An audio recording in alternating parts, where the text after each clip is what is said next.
आज की ये बहस मुझे कुछ अजीब सी लग रही है। जैसे मैंने कहा, ये गीत देश की आत्मा का हिस्सा बन चुका है। 150 सालों से देशवासियों के दिलों में ये गीत बस चुका है। 75 सालों से हमारा देश आजाद है, तो फिर आज इस बहस की क्या आवश्यकता है?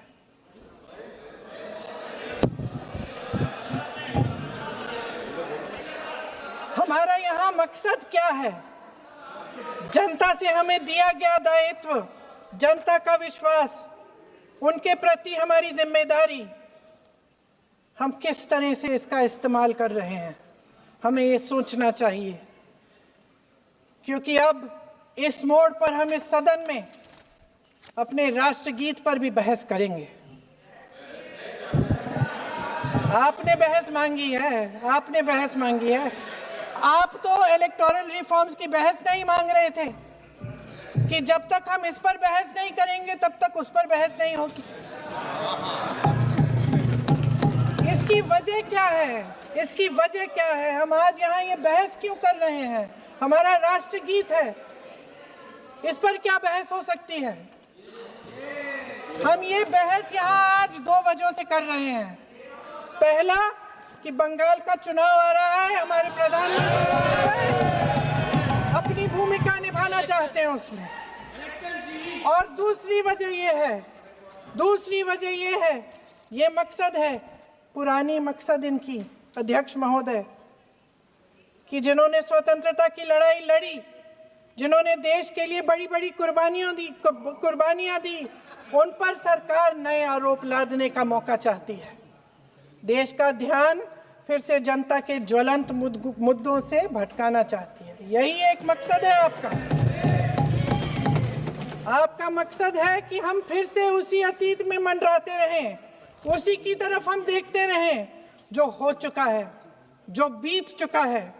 क्योंकि ये सरकार वर्तमान और भविष्य की ओर देखना ही नहीं चाहती,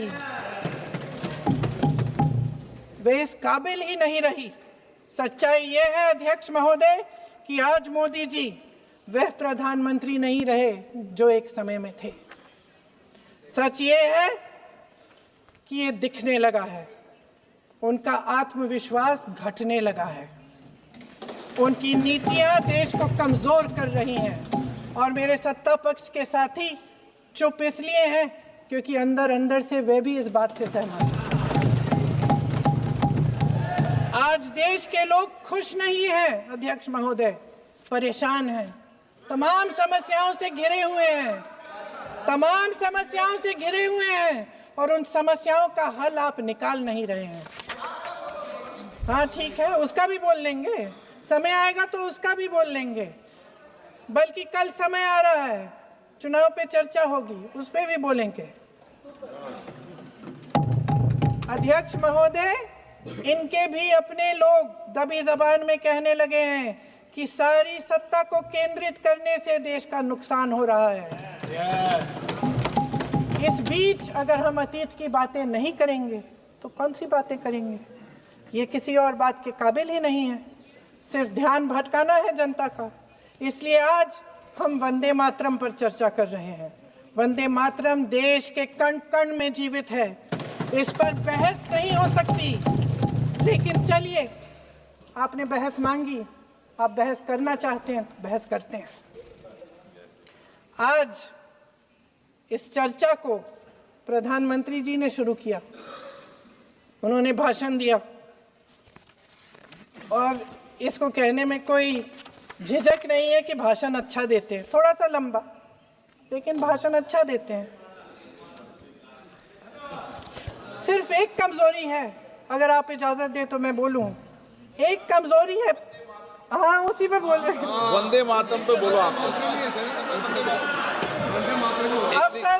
अब सर मैंने तारीफ कर ली, थोड़ा और विषय वंदे मातरम का है तो हम वंदे मातरम पर ही रखें, ठीक रहेगा। सर ये वंदे मातरम पे ही है। सर आपने प्रधानमंत्री जी को सुना था, अब तो शुरू नहीं हुए। सर भाषण बहुत अच्छा देते हैं, लेकिन तथ्यों के मामले में कमजोर पड़ जाते हैं। बहुत कमजोर। इसमें भी एक कला होती है कि तथ्यों को किस तरह से जनता के सामने रखा जाए। मैं तो नहीं हूं, जनता की प्रतिनिधि हूं, कलाकार तो नहीं हूं।